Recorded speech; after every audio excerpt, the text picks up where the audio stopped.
Vamos dar prosseguimento à nossa aula 4. Agora a gente vai focalizar é, os, no capítulo 3, tá? Seção um, que é subespaços vetoriais, tá? Então, gente, o que que vem a ser, né, um subespaço vetorial? Bom, a gente falou na primeira aula, né, nos espaços vetoriais, né, que eram aqueles conjuntos, né? O conjunto V, que continha os vetores, aquele conjunto K, que a gente não pode falar o nome, que eram, né, números, e a gente dizia que a gente tinha um espaço vetorial V sobre K.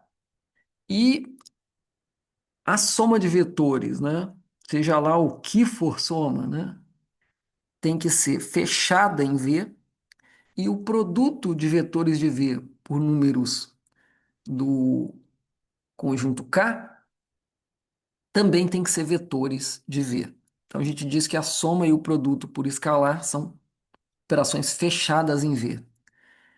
Além disso, né, ela, para que essa estrutura forme o que a gente chama de espaço vetorial, é preciso que também sejam satisfeitas aquelas 8 propriedades lá, né? Vocês devem se lembrar bem. Então, pessoal, agora a gente vai perceber que quando você focaliza um espaço vetorial, pode acontecer, tá? E em geral acontece, de ter estruturas internas que sejam uma espécie de mini espaços vetoriais morando dentro daquele espaço vetorial original, certo? Então, quer dizer, é, vamos pensar aqui, né, que a gente sabe algumas situações dessas, né? Por exemplo, aqui, né? Vamos ver aqui uma situação dessas. A gente conhece, por exemplo, o R3, certo? Um exemplinho aqui, tá, gente? A gente conhece, por exemplo, o R3. Então, é, o R3, né? Vamos pensar que a gente consegue representar ele assim, mais ou menos, né? Os vetores que, certo? Estão aqui. Então, um espaço vetorial bem conhecido nosso, né? É o R3, né? Com K real,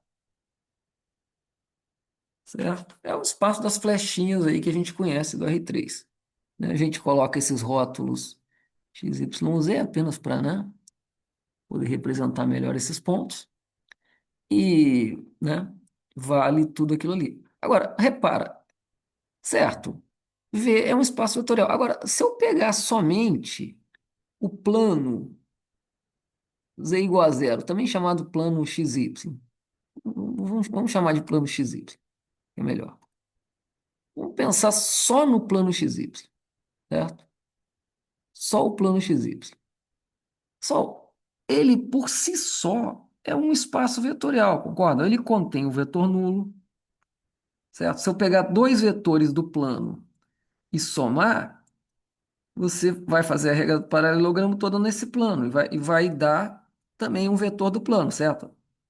Se você somar dois vetores que moram no plano, vai dar um vetor que também mora no plano, certo? No plano XY. Certo? Se você pegar um vetor do plano XY e multiplicar por qualquer número real, vai continuar estando no plano XY, certo?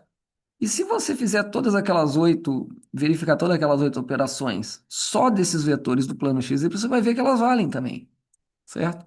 Então, por exemplo, eu digo que o XY é como se fosse um mini espaço vetorial morando lá dentro do R3. Então, a anotação que a gente vai fazer é essa daqui, tá?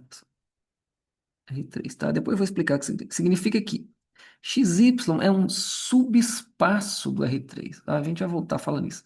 Então, isso aqui é só para mostrar que a busca de subespaços não é nenhuma algebrismo maluco, não. É uma coisa bastante razoável, certo? Então, vamos caracterizar aqui, vamos fazer uma definição mais precisa, né? Vamos considerar que V é um espaço vetorial, tá?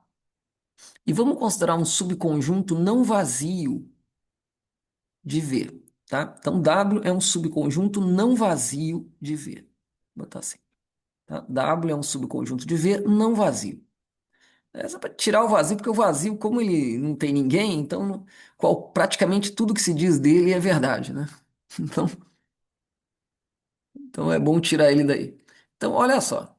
é, Então eu digo que W é um espaço vetorial autônomo, tá? Se W for um espaço vetorial autônomo, assim como está aqui o plano XY, é um espaço vetorial autônomo morando lá dentro do R3, tá? Se W for um espaço vetorial, eu digo que ele é um subespaço vetorial de V, tá?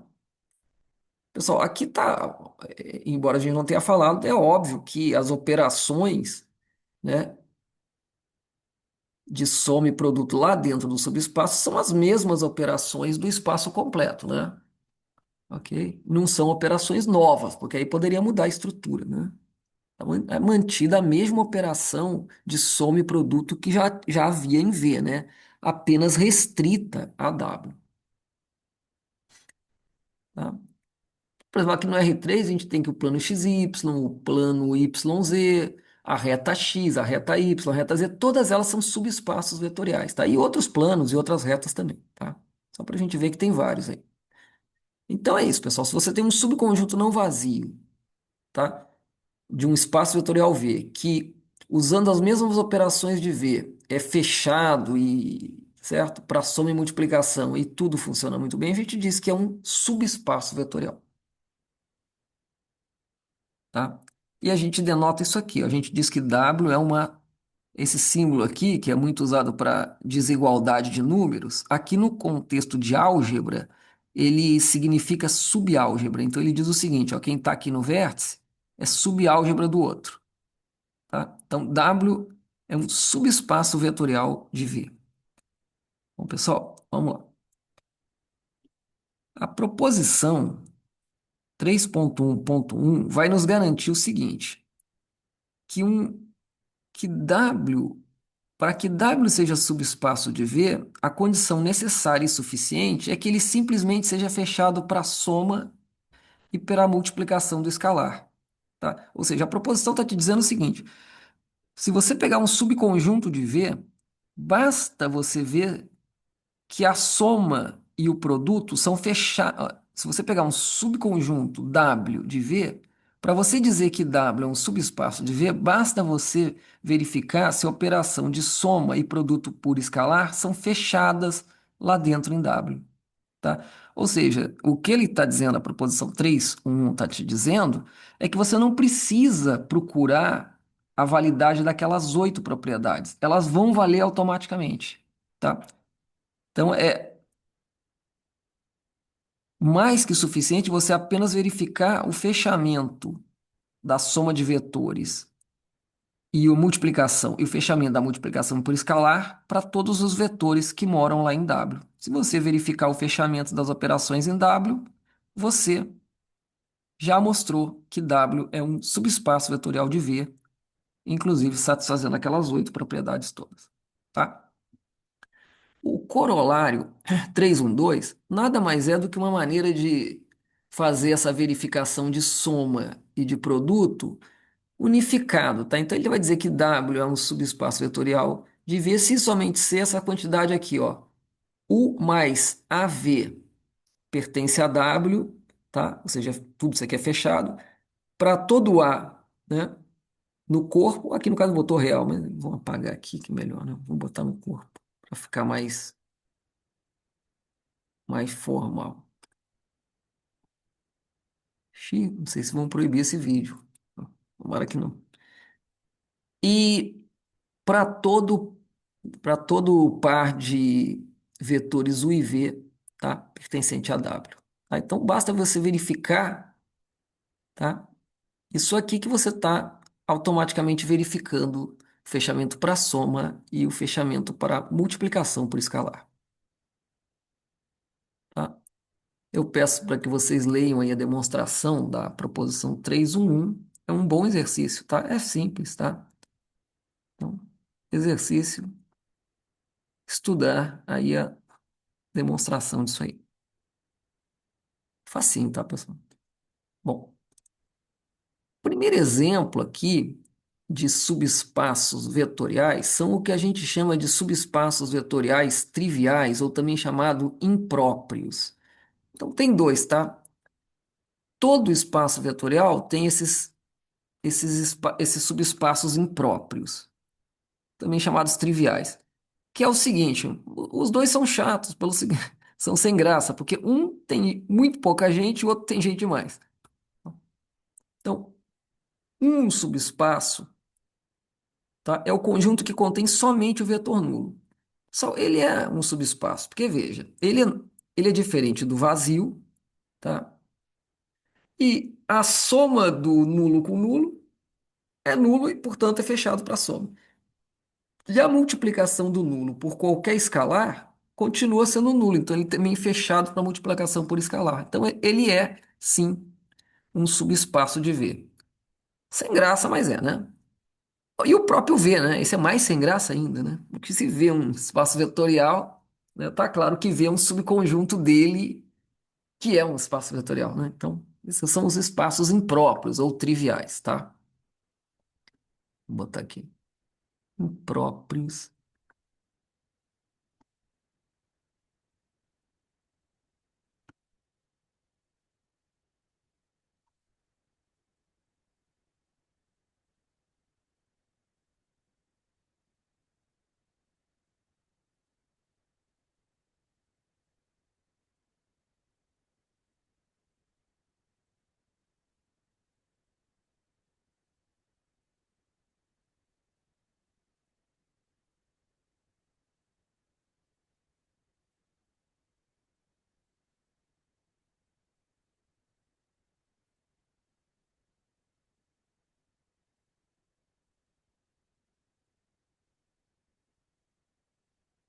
Vamos lá.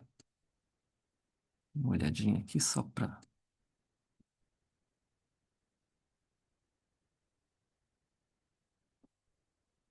Deixa eu ver aqui um negócio, pessoal.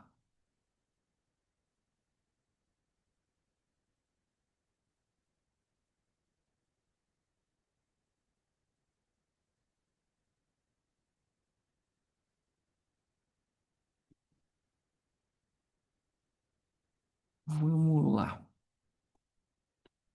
Pessoal, o segundo exemplo aqui são impróprios ou triviais, também chamados, tá?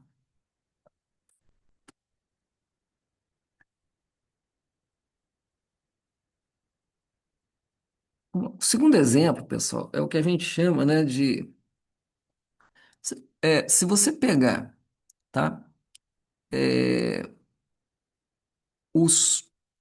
vamos escolher o W como sendo os elementos do Rn, tal que uma certa quantidade deles é zerada, né? Por exemplo, assim, né? Se você pegar do R2, né? Você pegar, por exemplo, o R2, os vetores são desse tipo aqui, né? X, Y. Aí você pega um subconjunto desse tipo aqui, ó, que ele é simplesmente x e zero, tá?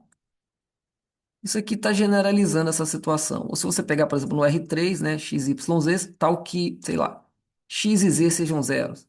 Só o y não é zero, tá? Isso é, obviamente, um subespaço vetorial do Rn, tá? Ele é fechado para soma, né?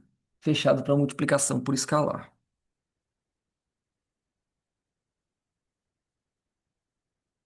Ó, deixa eu falar aqui uma coisinha. Quando eu coloco aqui, por exemplo, não vazio, né? Aqui, ó, não vazio, eu posso mudar isso aqui para ficar mais rápido a situação, né? Você pensa o seguinte, né? Que todo subespaço vetorial, ele tem que conter o vetor nulo, tá? Ele é obrigado a conter o vetor nulo porque ele vai aceitar qualquer multiplicação por zero. Isso vai fazer com que o vetor nulo sempre esteja lá, tá? Então, se tem o vetor nulo, então automaticamente ele é não vazio, tá? Então, quando você for buscar verificar se um certo subconjunto é um subespaço vetorial, eu aconselho que você faça o seguinte, por termos práticos. Vê se o vetor nulo está lá. Se o vetor nulo não estiver lá, ele não vai ser fechado para multiplicação, então pode tirar que ele não é subespaço, tá? E ao mesmo tempo já garante que ele é não vazio. Então acho que a primeira coisa a verificar é se o subconjunto W contém o vetor nulo. E depois você verifica o fechamento para soma e para multiplicação. Tá? Olha só, vamos ver esse exemplo 3 aqui, ele é muito importante, ó, pessoal. Vamos considerar que W, tá, é composto por vetores que são vetores do Rn, mas não quaisquer vetores, os que são soluções de um sistema homogêneo, tá? Os que são soluções de um sistema homogêneo, tá? Naturalmente com A quadrada, né? Então, olha só, esses vetores que são soluções do sistema homogêneo, tá? Eles são subespaço do Rn. Vamos ver por quê. Olha só, vamos supor que x1 pertença a W e x2 também pertença a W, tá? Bom, se ambos pertencem a W, né, distintos, e ambos vão ter que satisfazer, né, essa equação aqui, né, que define quem é W. Então, ou seja, ax1 igual a zero e ax2 também é igual a zero, certo? Ok.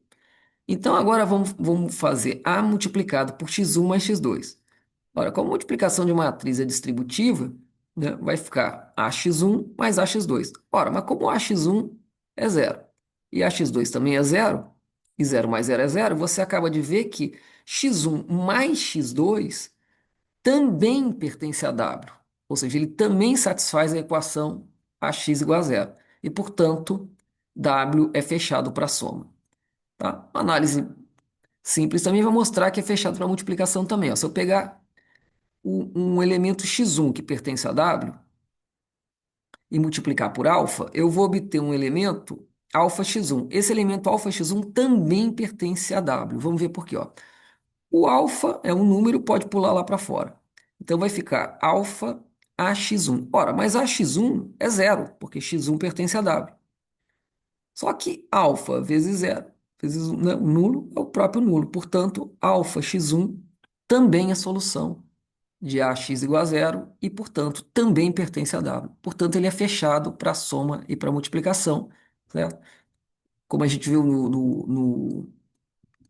como a gente viu aqui na proposição 311, isso basta para garantir que W é um subespaço, ou seja, vão valer todas aquelas 8 propriedades automaticamente.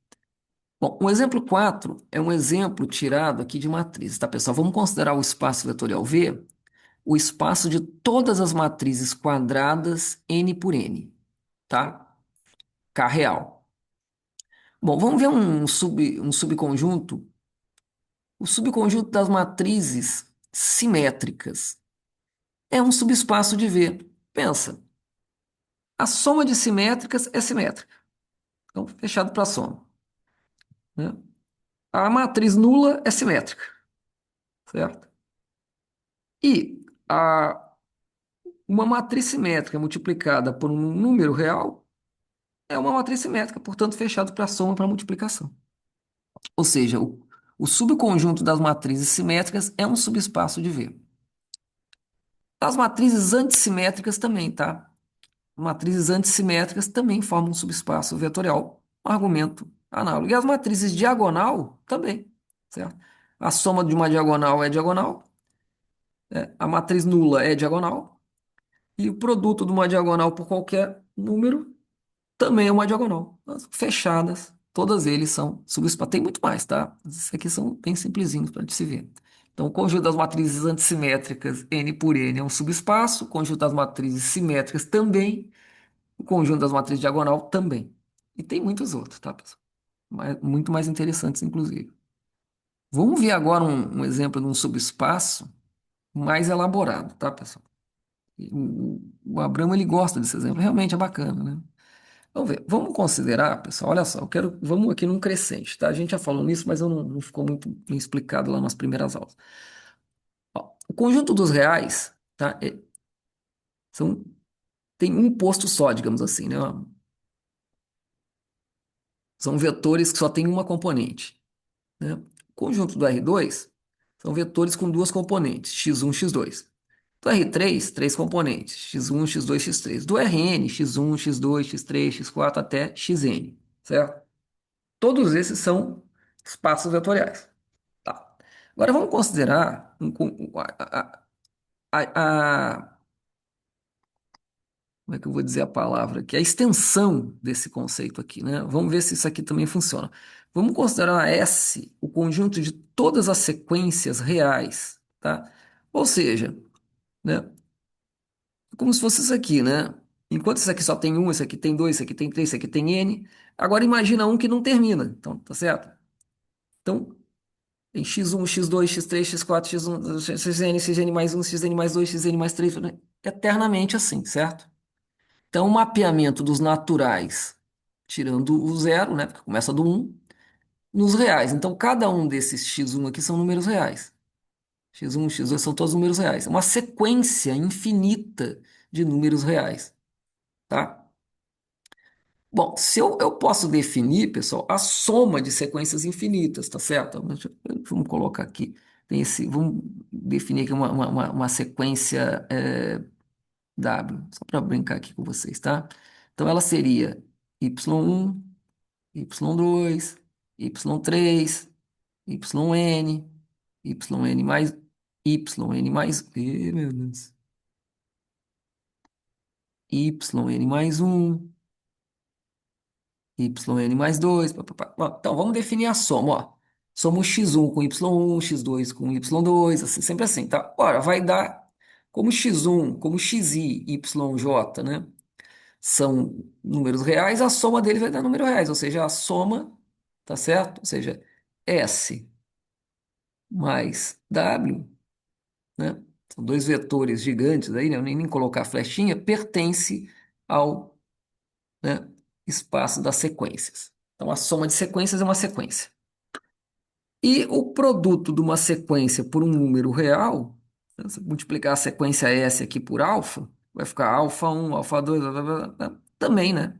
Ou seja, alfa multiplicado pela sequência S também é uma sequência de números reais, tá? Então, a gente vê o que eles, tá? São fechados para soma e, além do mais, né? Com essa definição de soma de produto, também fica fácil verificar, pessoal, que esse espaço aqui satisfaz aquelas oito propriedades. Isso foi dito lá na primeira aula, tá, pessoal?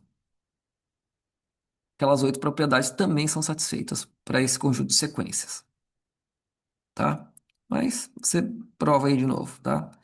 Bom, vamos lá. Agora, pessoal, vamos considerar um subconjunto de S, tá? É o conjunto das, das relações, tá certo? Que a gente chama de conjunto das relações AB. Tá? Esse conjunto das relações a gente vai definir, tá? Esse conjunto das relações são sequências especiais, tá certo? Elas são desse tipo aqui, ó.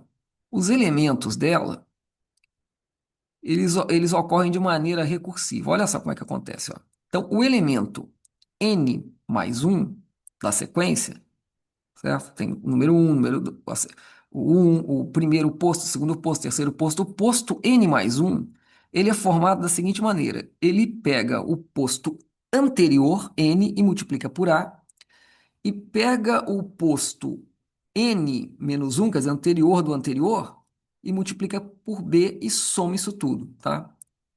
Então é o seguinte: um determinado elemento, ele é alfa vezes o anterior mais b, a vezes o anterior mais b vezes o anterior do anterior, certo?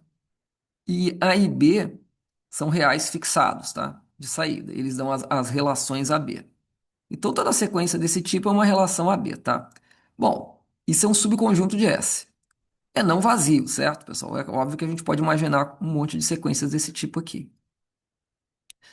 Bom, vamos mostrar que esse conjunto das relações é um subespaço de S, tá? Vamos lá. Bom, tem que mostrar então que ele, certo? Bom, a sequência nula, né, onde 0, 0, 0, 0, né, ok, ela existe. Então, e a sequência nula é um tipo de RAB, né? Basta você pegar todo mundo zerado, né, os primeiros zerados que ele vai zerando todo mundo, certo? Ou seja, bom, agora vamos ver a soma. Realmente, se eu tenho uma sequência na relação AB, sequência U, e tenho uma sequência V na relação AB, tá claro que a soma dessas sequências, certo? Posto a posto, também vai satisfazer a relação AB, certo? É só somar aqui, né? Aí soma aqui, o NVN, o distributivo vai estar multiplicado por A, B, o N menos um V, N menos um, né? Somados. Então, continua mantendo a relação. Mesma coisa vai acontecer para o, certo? Produto. É fechado por multiplicação por escalar. Claro, se eu pegar uma sequência desse tipo e multiplicar por alfa, olha, o alfa passa por cima, né, para trocar de posição, então você vê que então a sequência alfa n mais um também está na recorrência AB, certo? E, portanto, né, é um subespaço vetorial do espaço das sequências. Pessoal, a Fibonacci é um caso particular disso aí, né, pessoal? Onde A e B é igual a 1, né, e os vetores de partida, o, o U0 e o 1 são um e um também, tá? Sequência de... A gente vai ver depois ela. Ah, essa pode ser generalizado, tá, pessoal? Você pode ter as sequências com recorrências A1, A2 até, certo? Desse tipo aqui, né? Ou seja, um N vai depender de ρ anteriores, né? Multiplicados pelos números fixos A1, A2 até a ρ. Também é subespaço de S. Pessoal, vamos ver agora o que a gente chama de operações com subespaços, tá? Operações com subespaços.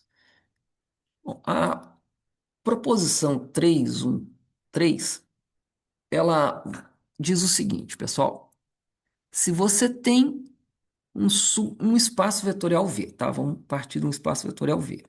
E você tem um subespaço U e um subespaço W, tá? Ambos subespaços de V, tá? Então, a interseção desses subespaços também é um subespaço de V.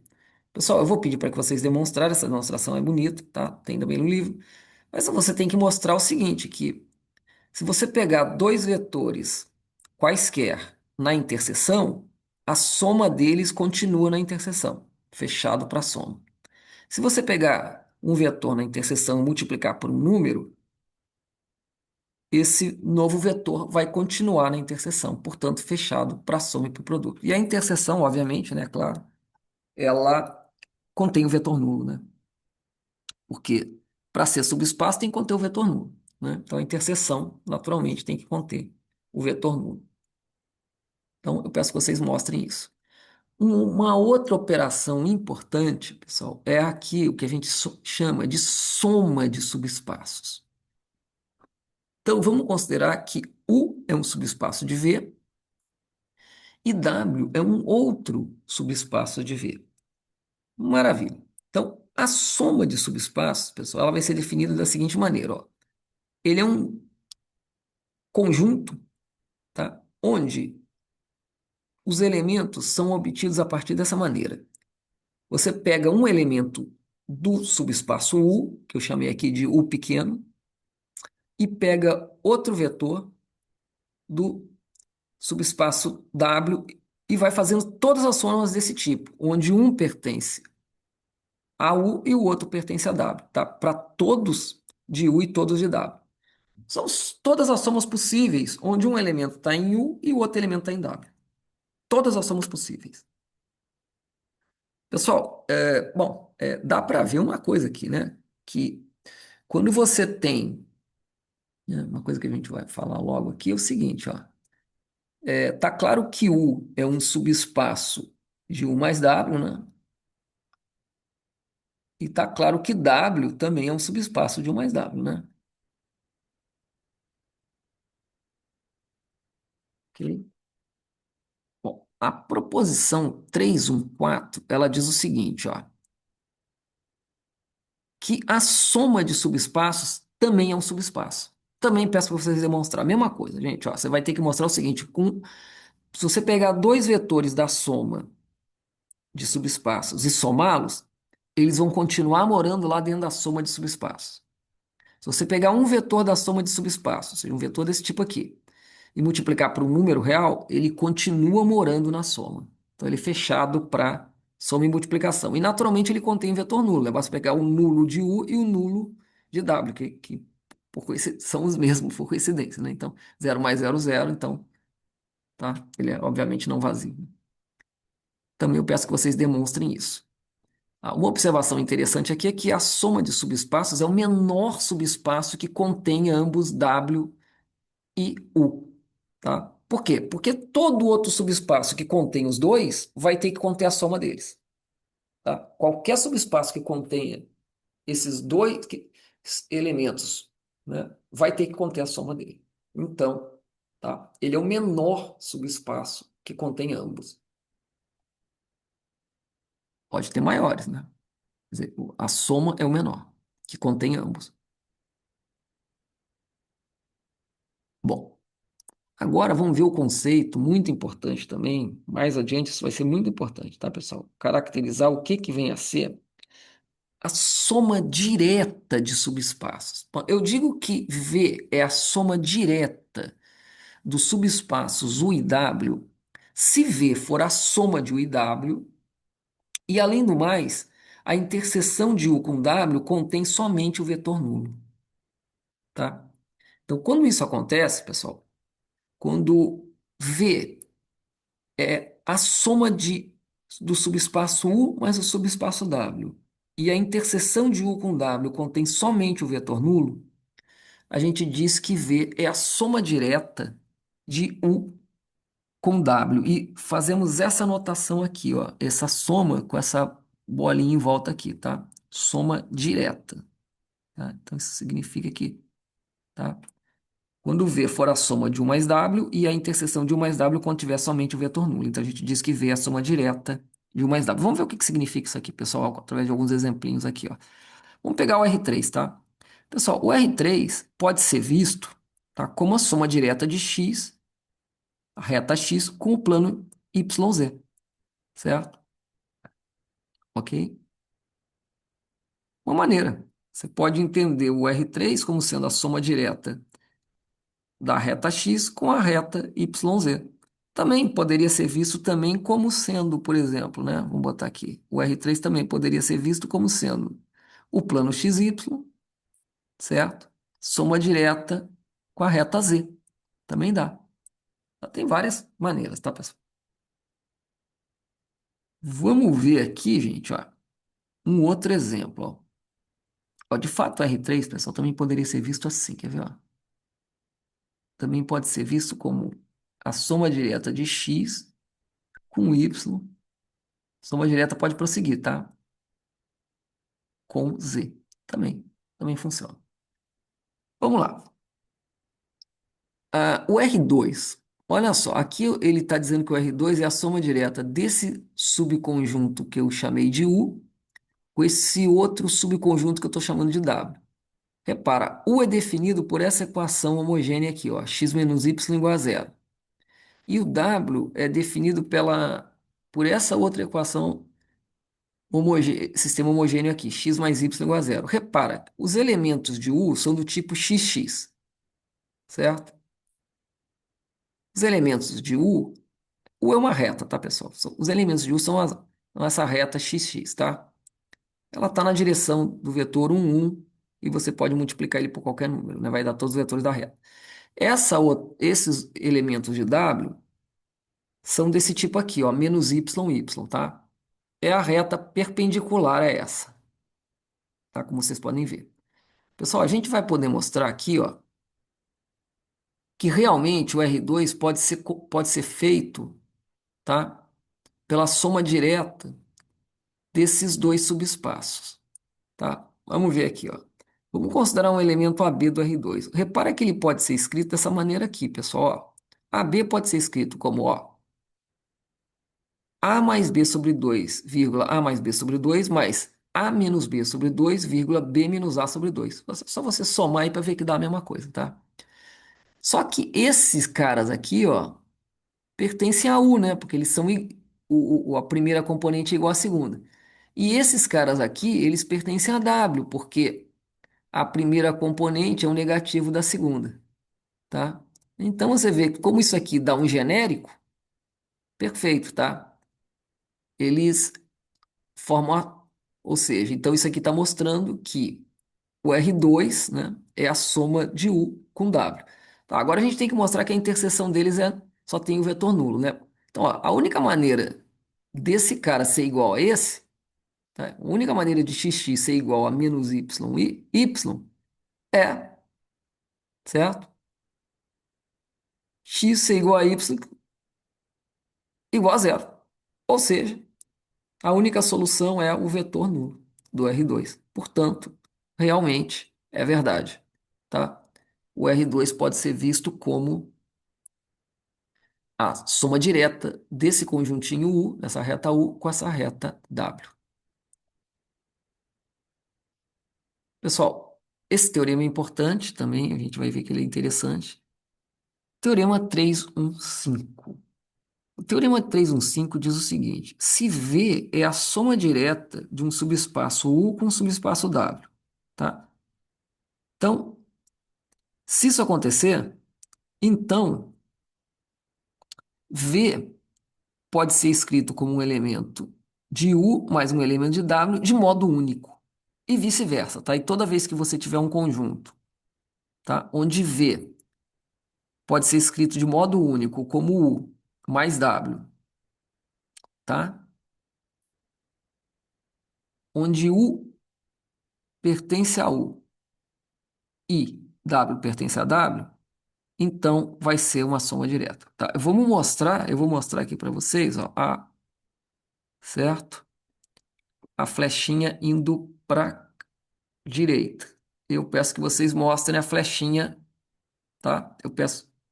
Vou mostrar esse aqui. Eu peço que vocês mostrem a flechinha vindo para cá, tá? Então vamos lá. Olha só. Vamos supor, tá? Que você tem um espaço que é soma direta, certo? Então, repara, então V, um elemento desse espaço, ele pode ser escrito como sendo, né? U mais W, certo? U mais W. Ó, vamos supor, por absurdo, que pudesse ser escrito também como UA mais WA, onde UA, né, pertence a U, mas é diferente daquele U original. E o WA, a mesma coisa, pertence a W, mas não é aquele W original. Existiriam, então, duas maneiras, tá, de estar representando o vetor V. Essas duas maneiras seriam, né, U mais W e UA mais WA. Tá? São duas maneiras de estar representando o mesmo vetor V. Bom, então essa aqui, U mais W vai ser igual a UA mais WA. Tá, mas aí eu posso passar, né, o W para o outro lado e o U para cá. Então fica o lado esquerdo aqui, U menos UA. E o lado direito, WA menos W. Tá, agora olha só. O lado esquerdo é igual ao direito, certo? Mas o lado esquerdo pertence a U. E o lado direito pertence a W, porque, certo? É soma de elementos de W. E o do lado esquerdo só pertence a U. Ora, mas se ele é soma direta, a única conexão de U com W é o vetor nulo. Então, a única maneira é que esses caras teriam que ser o vetor nulo. Ora, mas se eles são o vetor nulo, então é porque U é igual ao A, né? E W é igual a WA, tá? Então, mostrei que se V é soma direta, então o V grande, então qualquer vetor de V pode ser escrito de maneira única, como um elemento de U e outro de W. Agora eu quero que vocês mostrem o oposto, tá? Que se isso aqui for verdade, vai ser soma direta. Fica como exercício. Vamos lá, gente. Vamos ver agora o parágrafo 1.3, tá? Isso é interessante também, muito importante para a gente.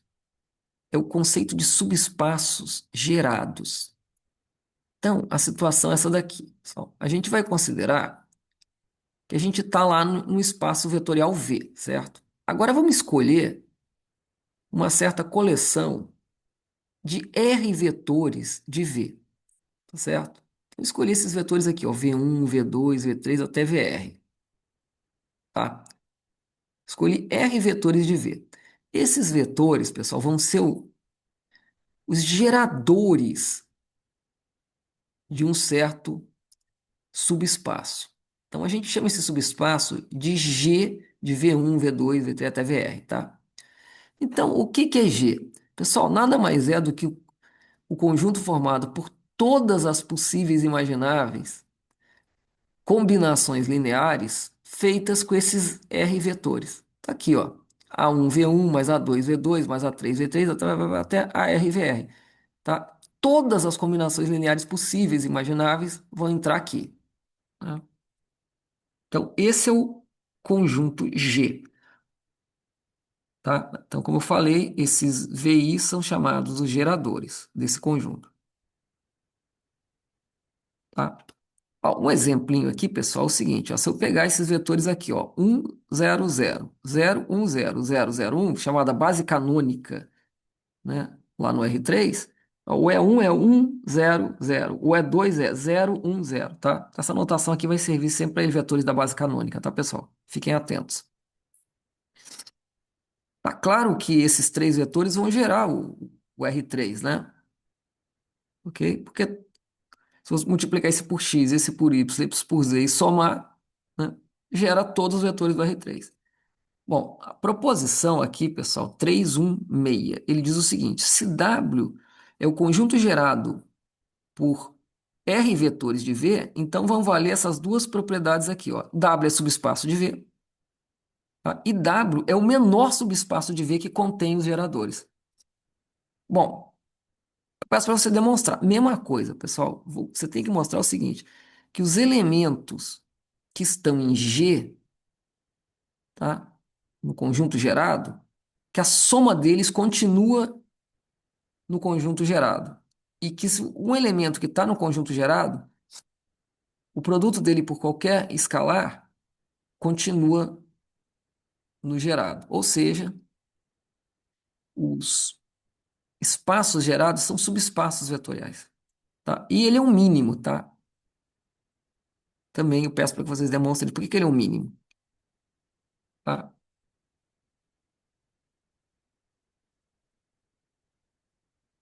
Ele é o menor. Pelo aquele mesmo argumento que a gente deu lá atrás, né? Daquele que era o menor. Então, eu peço que vocês demonstrem isso aqui.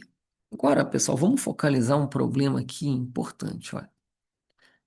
Vamos caracterizar o espaço gerado por dois vetores aqui, tá? Ele é gerado por U e por W, tá? O nosso espaço vetorial aqui grande é o R3, tá?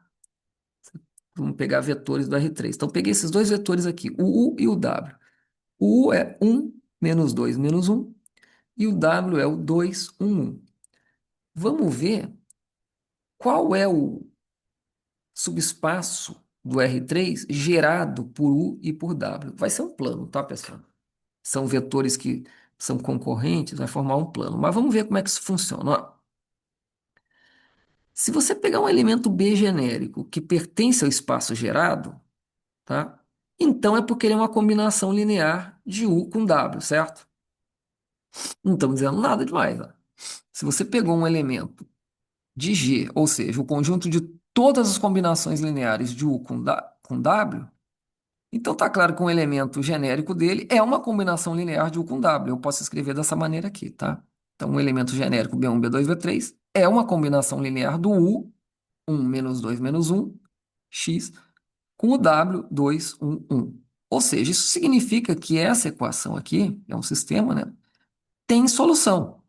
Porque se não tivesse solução, então esse elemento não pertenceria ao espaço gerado, tá? Eu quero os que pertencem. Então, dizer que esse elemento genérico B1, B2, B3 pertence ao espaço gerado por U e por W, significa que esse sistema aqui tem que ter solução. Ora, dizer que um sistema tem que ter solução é dizer que o posto da ampliada é igual ao posto da matriz dos coeficientes, como a gente já viu, tá? Essa condição é que garante que um sistema linear tenha solução. Bom, fazendo o escalonamento aí, que eu peço para vocês façam com calma aí, mostro direitinho, a gente vai ver o seguinte, ó, que o escalonando vai dar isso aqui. Nem precisa ir adiante, né? Aqui já pode parar. Para essa coisa poder prosseguir, isso aqui tem que ser zero, tá? Isso aqui tem que ser zero. Porque senão o posto vai ser desigual, né? O posto da ampliada seria 3 e o posto da A seria 2. Então não dá. Então aqui a gente já tem que parar e tem que impor que a única maneira do sistema ter solução é que B1 mais 3B2 menos 5B3 tenha que obrigatoriamente ser zero. Ou seja, o conjunto gerado por U e por V, o subespaço gerado por U e por V, são os elementos do R3 que satisfazem essa equação aqui. Tá? É um plano, tá, pessoal? Nesse caso aqui, eu sei que a equação de um plano no R3, tá? Ok? Então, viram a maneira de fazer? Tá? É só generalizar para mais, né? Quando for gerado por mais vetores, é só colocar uma matriz com mais colunas, né? E fazer essa mesma continha. Agora, pessoal, vou deixar para vocês fazerem aí, né? É o seguinte, ó. Eu peço que você considere agora o vetor W, que é 1, 3, 2, e o vetor R, que é 4, menos 3, menos 1. Eu vou pedir para você mostrar, pessoal, que o conjunto gerado por W e por R é igual ao que a gente acabou de fazer lá, esse aqui, o que é gerado por U e por V, tá? Então, eu quero que você faça a conta com esses caras aqui, tá? E mostre que esse conjunto é igual, tá? Mais do que isso, eu peço que você mostre também que nesse caso aqui, o W é uma combinação linear do U e do V, e o R também, tá? O W é a combinação linear do U e do V, e o R também, tá? Então vamos anotar, ó. Eles geraram o mesmo subespaço, e cada um desses foi escrito como combinação linear dos outros, e vice-versa, tá? Peço que vocês mostrem isso aqui nesse exemplo específico, tá? Agora a gente vai generalizar esse resultado. É o conteúdo da proposição é 3.1.7. Pessoal, o conteúdo da proposição é o seguinte: vamos considerar que a gente está lá, está num espaço vetorial V lá, grande, tá? Aí a gente pegou um conjunto de geradores que eu chamei aqui de, olha lá, alfa, V1, V2 até VK, tá? Então pegamos lá no nosso espaço vetorial V K vetores que vão ser geradores do nosso subespaço, tá? Essa lista de geradores eu chamei de alfa. E aí a gente pega uma outra lista de geradores que eu chamei de beta, tá certo? E aqui nós temos os vetores W1, W2, W3 até WK, tá? Então imagina que esses dois conjuntos aqui são geradores. Tá, agora vamos mostrar o seguinte. Se os conjuntos gerados são iguais, tá? Essas duas sentenças são equivalentes. Uma implica a outra e a outra implica uma. Então, olha só. Se os dois conjuntos são iguais, então cada vetor de alfa pode ser escrito como combinação linear dos vetores de beta e vice-versa. É aquilo que a gente acabou de mostrar lá no exercício, só que com dois, né? Ou seja, se isso é assim, né, pessoal? Um implica o outro, o outro implica um. São equivalentes, né? Então, olha lá. Se os espaços gerados são idênticos, tá? Então significa que cada um vetor de alfa pode ser escrito como combinação dos vetores que estão em beta e vice-versa. Demonstre, tá? É fácil. Pessoal, vamos agora ver aqui a listagem de exercícios para essa sessão. Olha aqui, gente. Para vocês fazerem, então, esses aqui, tá? Um 2, A, B e D. Então, esses aqui para os alunos, tá? Aqui do lado esquerdo. certo? Então, eu peço que vocês façam esses exercícios. Pessoal, é muito importante fazer os problemas, gente. Não tem como aprender matemática sem fazer exercício. E além do mais, esses exercícios vão ser inspiradores para a avaliação, tá? Então, faça. Eu vou fazer esses aqui que estão aqui em vermelho, tá? 1.2C, 1.3D, 1.6A e D, o 1.9 e 1.11. Eu vou fazer esses aqui, tá bom? E eu peço que vocês façam esses aqui, se empenhem, esses exercícios são importantes, tá, pessoal? Bom, vamos lá, gente. Vamos ver aqui o exercício 1.2C. Ele diz o seguinte: é para verificar que esse conjunto W aqui, ó, verificar se W, definido dessa maneira aqui, ó, os vetores do R2, tal que x ao quadrado é igual a y. Verificar se isso aqui é um subespaço do R2. A gente vai ver que não, tá? A gente vai ver que não. Tá? Então, W é o conjunto, tá, de vetores do R2, tal que a segunda componente é igual à primeira componente ao quadrado. Vamos ver. O que a gente tem que fazer, pessoal, é verificar, né, aquela proposição inicial lá. O que a gente tem que fazer é verificar o fechamento das operações, ou seja, se ele é fechado para soma e para multiplicação por escalar. Vamos pegar dois elementos típicos de W. Ó, um elemento típico de W é assim, x, x2. Um outro elemento típico de W é A, A2. Tá? Então vamos somar esses dois elementos. Vamos verificar se a soma vai dar um elemento típico ou não. A gente vai ver que não.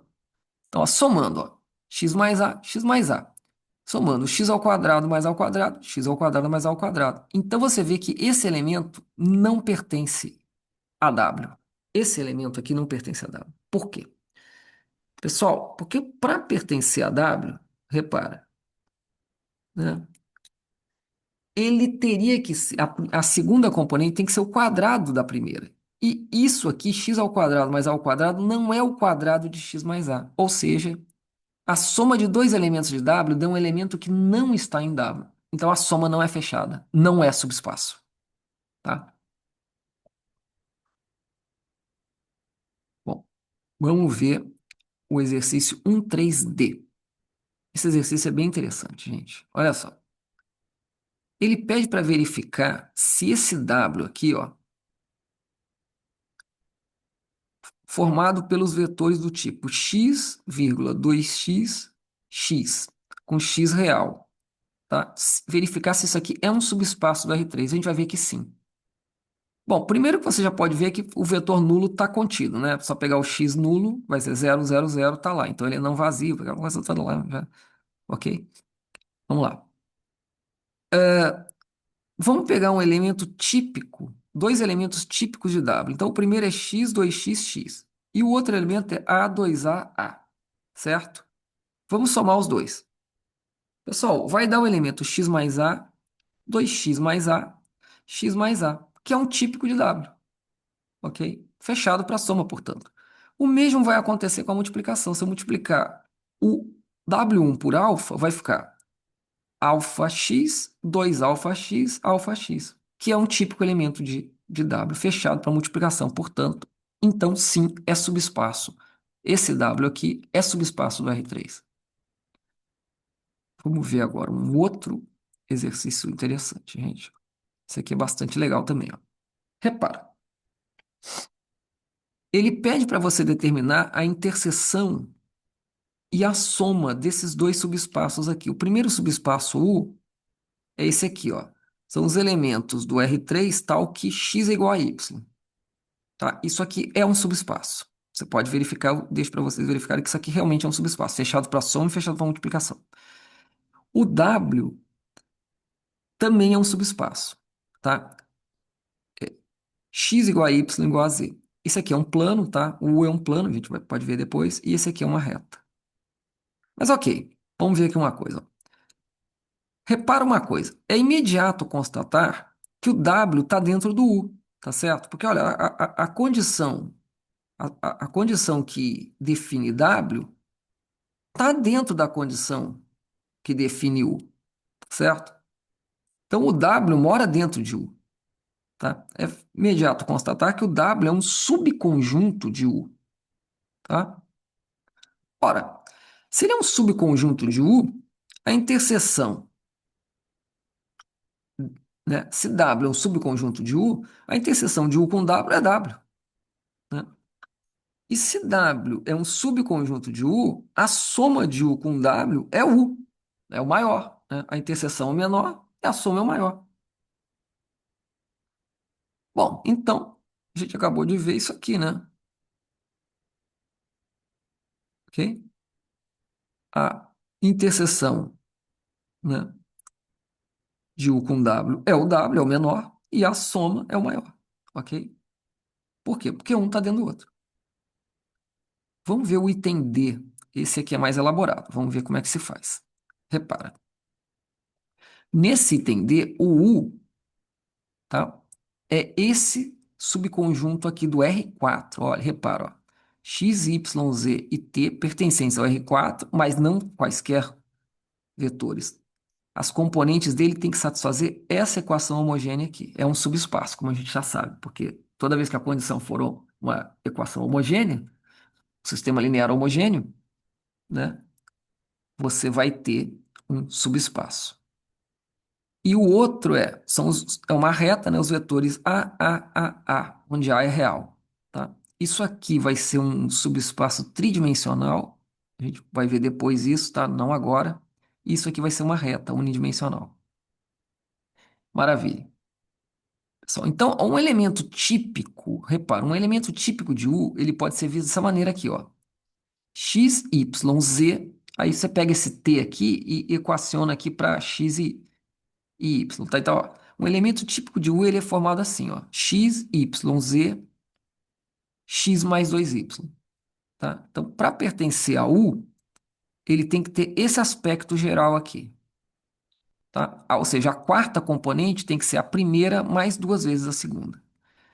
Se a quarta componente não for a primeira mais duas vezes a segunda, então não está em U, certo? E para pertencer a W, as componentes têm que ser todas iguais, tá? A primeira tem que ser igual à segunda, que tem que ser igual à terceira, que tem que ser igual à quarta. Se uma delas for diferente, então não pertence a W, tá? Isso é o que caracteriza os caras aí. Bom, vamos fazer a soma desses genéricos aqui. Então, somando eles, pessoal, vai dar um vetor genérico aqui que pertence à soma, tá?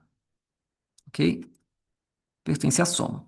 Bom, o raciocínio então é aquele mesmo, pessoal. Vamos imaginar que tem um cara, tá, que pertence a essa soma. Ora, se ele pertence à soma, é claro que ele tem que ser um tipo. Ele tem que existir valores para x, para a, para y, para z, né, que tornem, né, compatível. Ou seja, esse B1, B2, B3, B4, ele tem que ser um cara desse tipo aqui.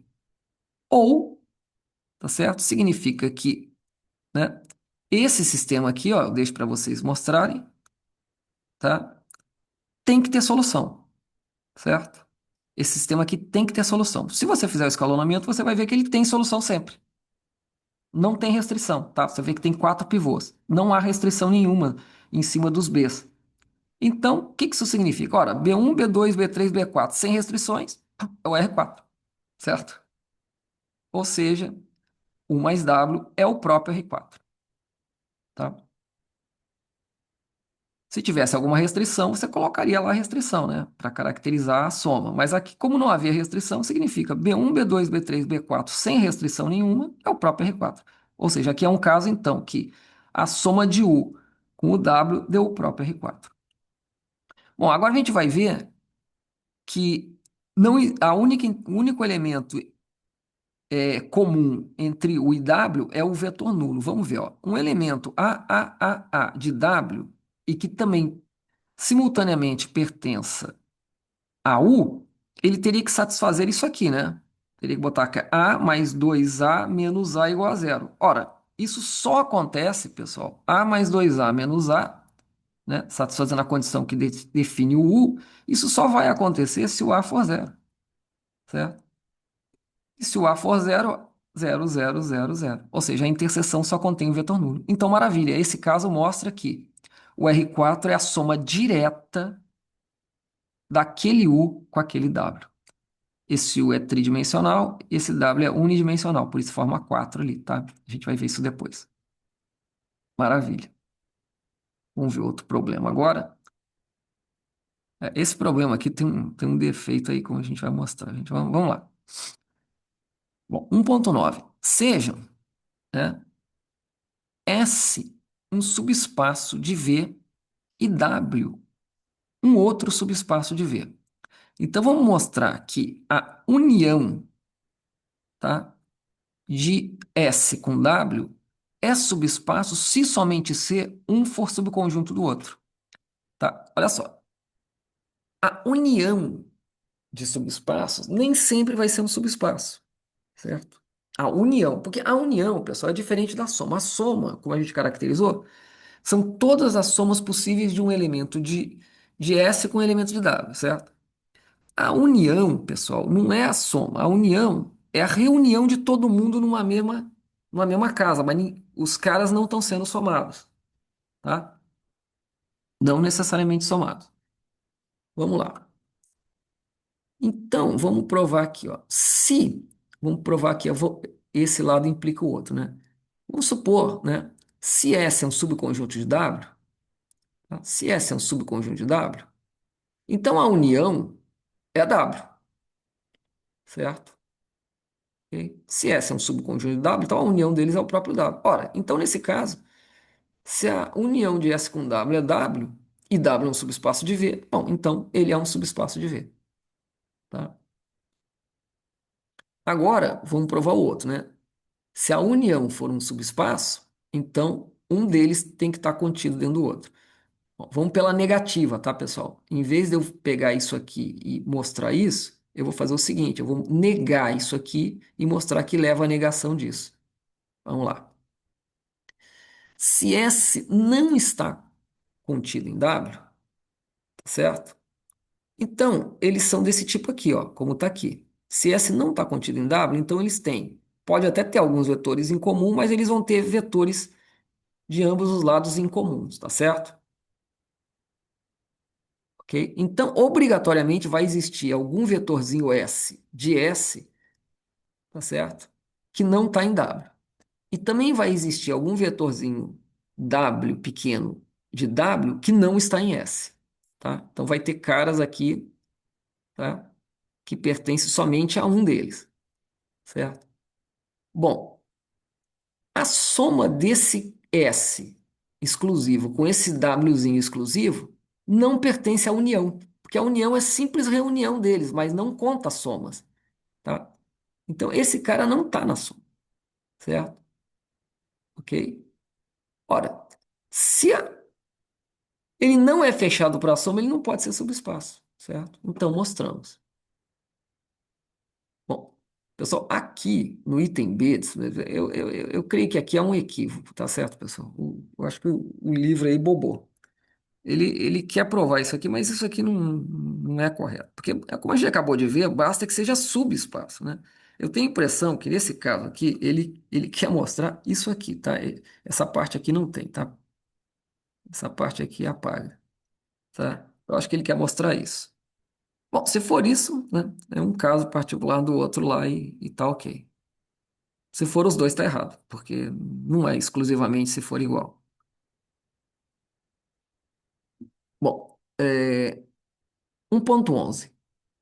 Qual relação deve haver com os parâmetros A, B e C para que o vetor ABC, pertencente ao R3, seja uma combinação linear de U e V, tá? Então, a gente já fez isso antes, né? Só para a gente fazer esse outro exercício, então vamos lá. Se ABC é uma combinação linear de U e de V, então esse sistema aqui tem que ter solução, certo?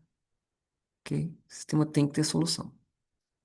Então, fazendo o escalonamento, chegamos a essa coisa aqui, ó. né? Ok? Então, para que ABC seja combinação linear, né? Pertença ao espaço gerado aí por U e V, certo? A gente tem que A menos 3B menos 5C tem que ser zero. Tá bom, pessoal? Então, vamos parar por aqui, vocês fazem os exercícios e, gente, vamos fazer exercício e vamos tirar dúvidas, né? Ok? Então, obrigado, até a próxima.